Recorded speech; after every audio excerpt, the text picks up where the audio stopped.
Oke, jadi kepanitiaan wisuda itu berat, ya kan? Nggak ada orang yang saya mau jadi ketua panitia gitu. Jadi otomatis di awal pertama kali ditawarin pasti ditolak dong. Nggak ada orang yang seidealisme itu ingin menyukseskan acara wisuda. Nah, kemudian wisuda itu kepanitiaan yang punya kultur yang kental. Dalam artian kita punya adah atau kebiasaan yang turun-temurun, yaitu ya tadi senior-senior kita yang sudah lama pernah jadi panitia wisuda, itu rasa kepemilikan tentang wisudanya itu masih ada gitu. Jadi masih peduli sama kepanitiaan ini walaupun sudah panitianya tuh udah lama banget. Jadi masih peduli dan masih mau mikirin wisuda. Nah, orang-orang yang pernah jadi kepanitiaan wisuda ini datang gitu. Akhirnya datang kemudian menyampaikan bahwasanya memang nama Ane udah masuk ke kandidat ketua wisuda dari tahun kemarin. Ya, dalam artian udah emang lu cocok, lu mampu gitu. Nah, atas dasar harapan mereka inilah, atas dasar permohonan mereka inilah, ya udahlah ambil aja gitu. Bismillah. Wisuda 2021. Bismillah. Tembus. Ini hujan. Hujan lu.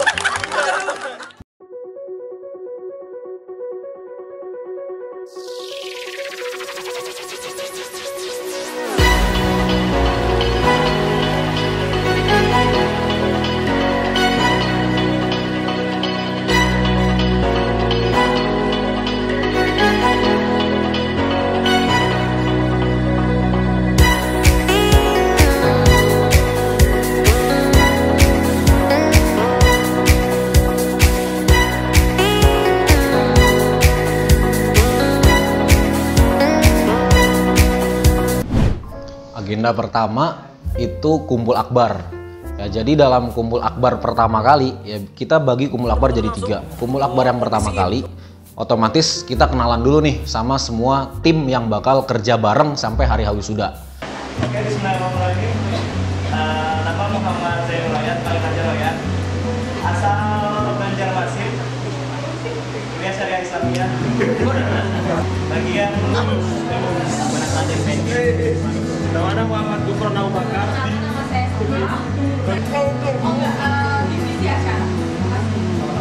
Nah, setelah perkenalan kita baru ngasih gambaran umum wisuda itu kayak gimana sih, atau tempatnya seperti apa, konsepnya bagaimana, terus siapa saja yang hadir di sana dan berapa lama durasi acara, itu kita bahas di kumpul pertama. Jadi lebih ke pengenalan tentang wisuda itu sendiri. Karena di tim kita tahun ini 70% itu orang baru, dia belum pernah ngerasain namanya panitia wisuda sama sekali. Kalau menurut saya pribadi, dari semua acara PPMI yang dibikin oleh presiden dan seluruh timnya, menurut Ane yang paling bergengsi itu wisuda. Menurut Ane apa aja nanti efeknya?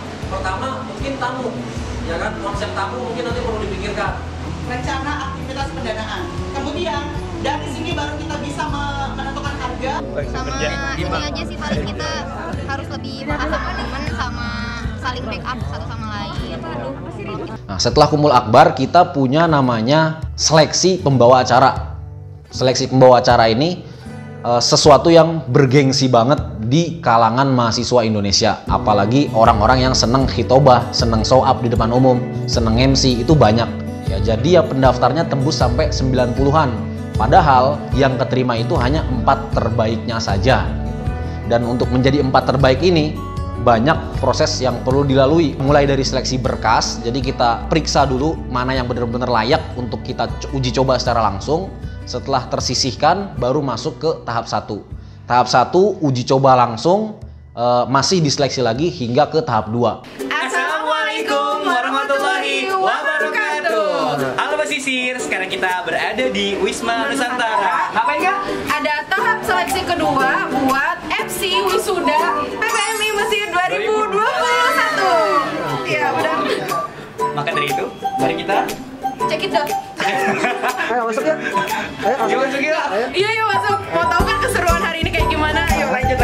Yes. Iya. Lagu kebangsaan Indonesia Raya.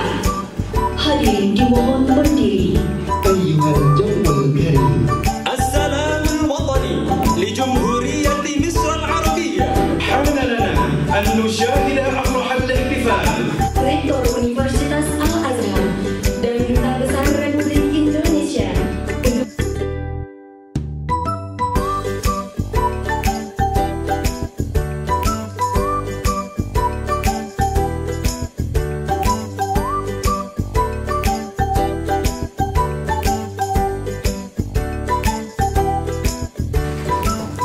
persiapannya? Persiapannya gimana? Persiapannya alhamdulillah. Persiapan baca sudah, dan praktek sudah, yang mudah-mudahan hasilnya memuaskan. Dibarengi dengan doa. Iya, siap.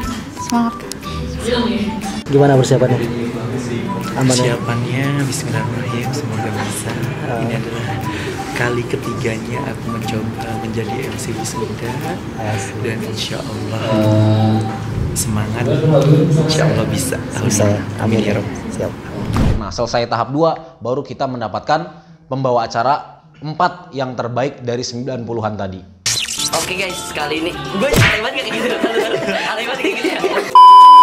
Oke guys, hari ini kita telah melaksanakan seleksi tahap 2 MC Wisuda PPM Mesir. Nah, di sini ada Ustadz, kenalkan Ustadz Gabriel. Ini ada Ustadz apa? Ahmad Nizar. Ahmad Nizar. Kami mau nanya nih, gimana sih rasanya terpilih menjadi MC Wisuda? Alex ya? Bentar. Gimana sih? Nanya lagi kali ya? Iya, nanya lagi. Gimana sih Ustadz? Oh lagi tagging. Iya.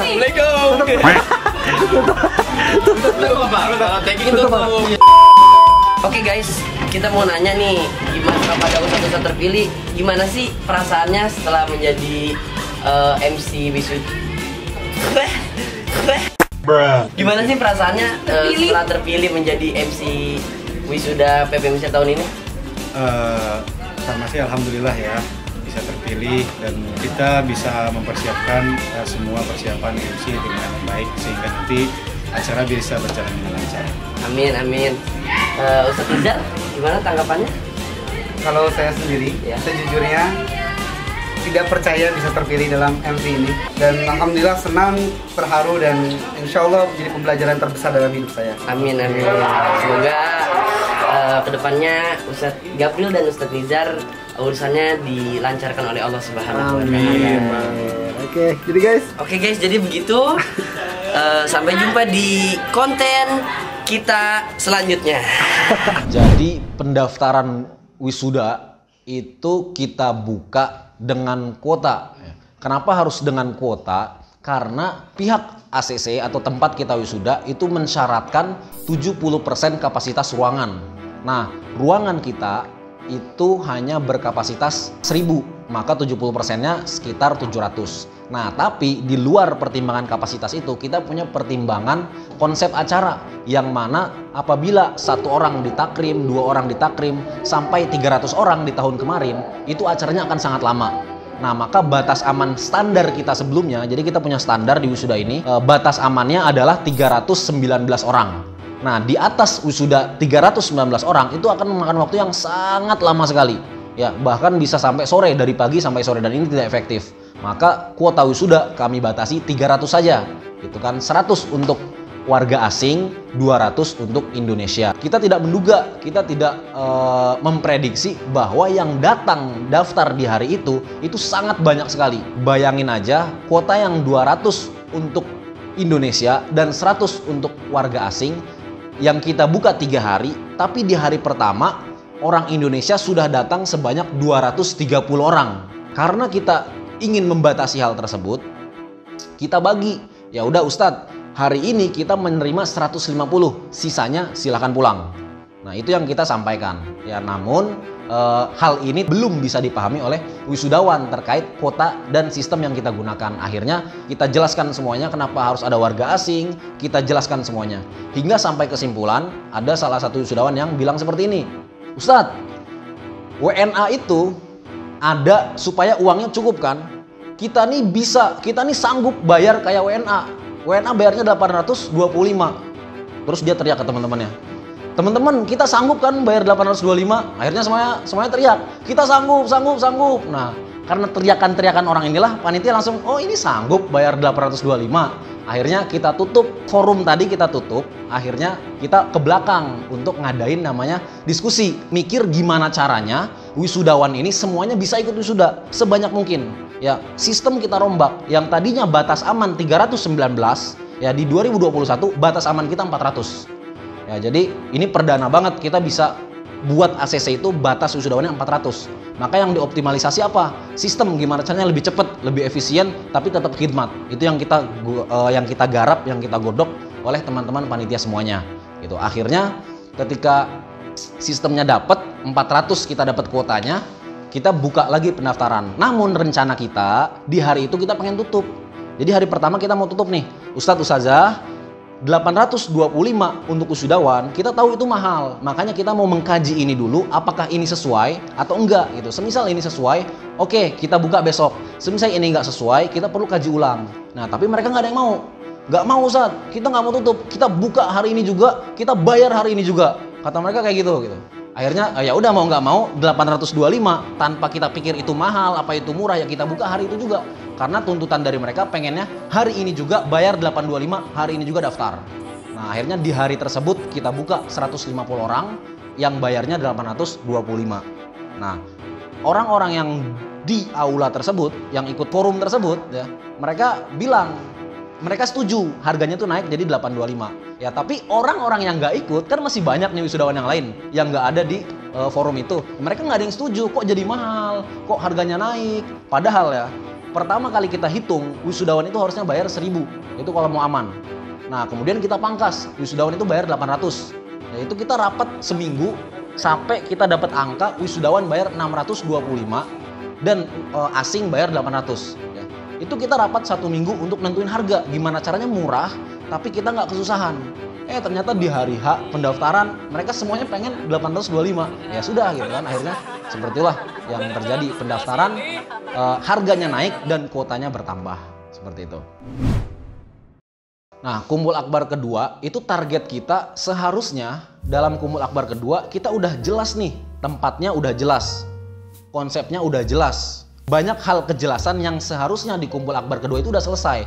Ternyata ya, di kumpul akbar kedua ini masih banyak ketidakjelasan, sehingga kita memerlukan banyak plan, bukan hanya satu plan saja.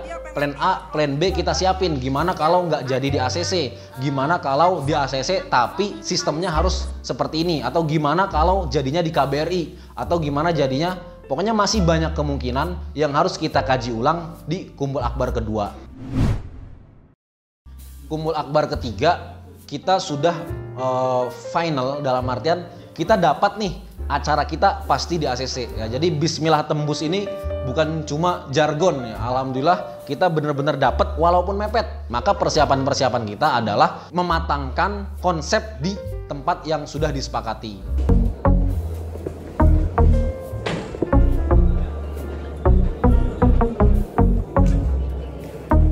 Halo semuanya, kita lagi di ACC nih. Kan udah H-1, otomatis di sini kita mau mempersiapkan segala-galanya dari mulai naro sound, naro plakat dan semua barang-barang yang kita butuhin untuk besok di hari H wisuda PPM Mesir tahun 2021.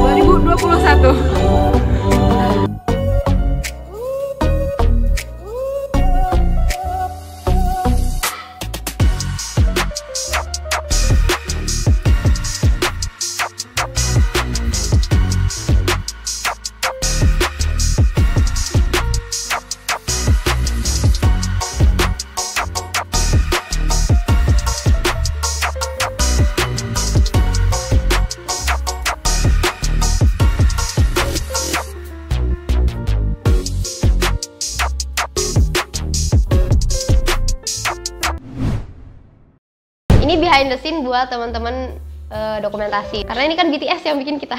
Jadi ada session khusus kitanya nih. Nah, jadi awal-awal itu kita bikin teaser. Kita itu ada syuting indoor, ada syuting outdoornya juga. Indoornya lancar-lancar aja nih. Kita dapat izin dari Kamuas buat syuting di dalam Hotel Wisma.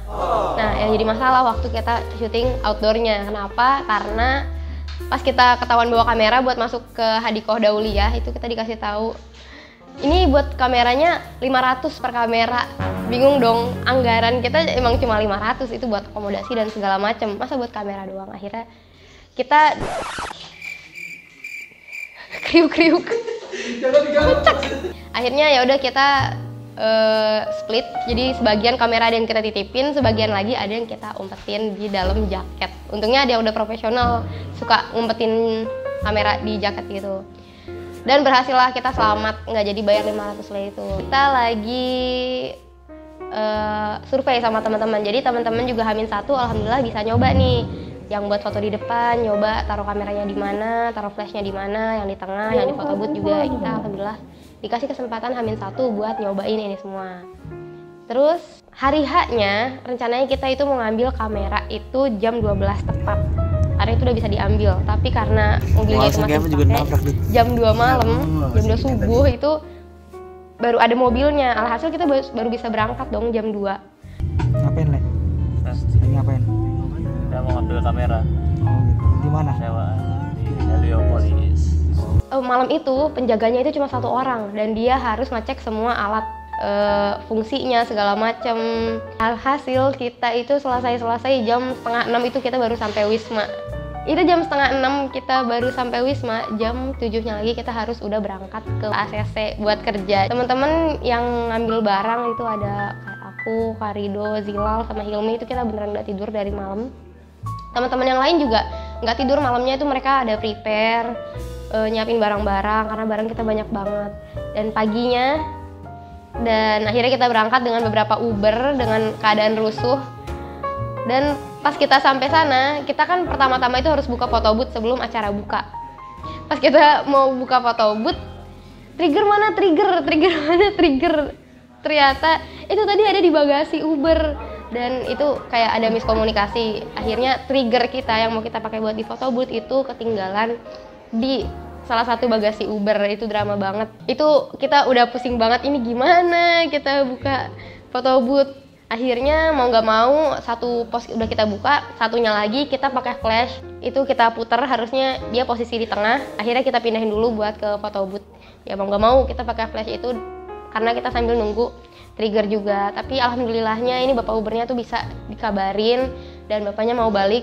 Ya tentunya dengan bayaran lah. Akhirnya kita bayar lah di situ buat bayar jasa beliau yang balikin. Karena bukan trigger doang, itu ada kabel-kabel lainnya. Buat hari H sih sebenarnya di foto booth itu banyak dramanya juga karena ternyata pemanggilan itu cepet banget. Kenapa acara, mungkin ini jadi kebanggaan teman-teman, acara kita cepet. Cuma sejujurnya kita pusing banget numpuk nih di foto karena fotonya cepet, apalagi di foto booth tuh sampai ngantri gitu. Dan kita karena rusuh, kita pusing juga nih sekarang nyusunin foto-fotonya karena yang nyatet juga rusuh. Ya tapi semua ada plus minusnya. Untungnya acara kita bisa cepat dan semoga aja kita bisa nyelesain kerjaan ini lebih cepat lagi. Dan ketika orang-orang nih udah rata-rata udah selesai kerjaannya, kita saatnya nguproy. Ini dia salah satunya, video ini dibuat itu salah satu kerjaan tambahan kita di selesai acara. Itu ada video BTS, video sinematik, dan nyelesain foto-foto booth buat teman-teman. Jadi ini keadaan kita waktu lagi ngedit di warnet Musalas. Doain aja semoga kita sehat-sehat karena biasanya pengerjaannya sekitar 7-8 hari lah, semoga kita selesai.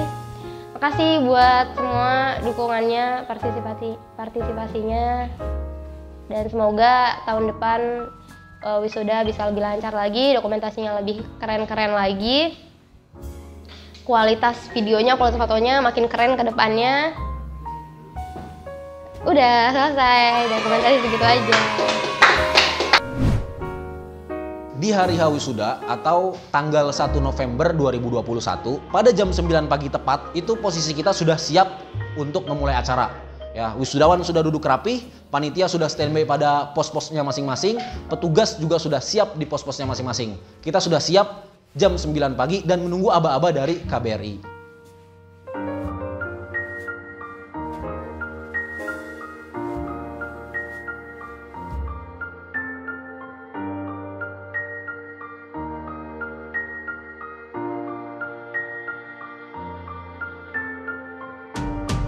Resepsionis siap. Keamanan siap. Penertiban barang siap. Pasukan pengibar bendera siap. Bagi gimana? Siap. MC pemanggilan siap. MC wisuda siap.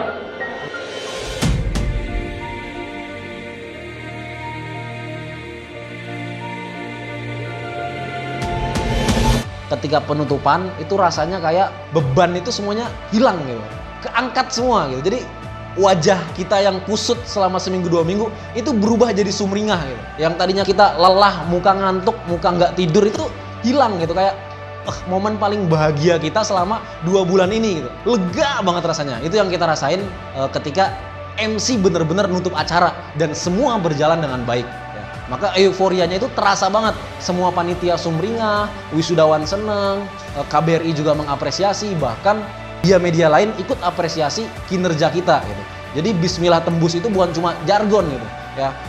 Tempatnya tembus, beritanya tembus, tentatifnya tembus, wakil Azhar tembus, semuanya tembus gitu. Jadi alhamdulillah sekali.